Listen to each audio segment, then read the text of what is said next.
চলেন আমরা ভাবতে শিখি। আল্লাহ তাআলা আমাদেরকে নতুন করে আবারও ডাকতেছে, বান্দা মাহে রমজান আমি তোমাদের সামনে নিয়ে আসতেছি, তোমাদের এখন দরকার শুধু দোয়া করো, আল্লাহ রমজান আমারে দেখাইয়েন, রমজান পর্যন্ত পৌঁছাইয়েন। আর প্রত্যেকটা বাবা ভাই, পুরুষ নারী, জওয়ান বুড়া, সবার কাছে আমার অনুরোধ, রমজানকে টার্গেট করে নিজের জীবন পরিবর্তনের জন্য আপনি সিদ্ধান্ত।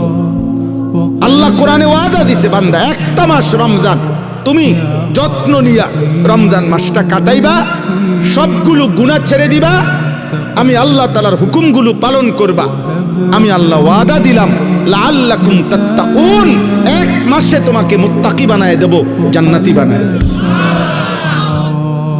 বানায় দেব। আল্লাহ তাআলা বলছেন, আল্লাহ কোরআনে বলছেন, বান্দা তুমি মনে রেখো কোনোভাবে রমজান বলতে আমি কঠিন কিছু তোমার উপরে চাপাই নাই। ইউরিদুল্লাহু বিকুমুল ইউসরা ওয়ালা ইউরিদু বিকুমুল উসরা।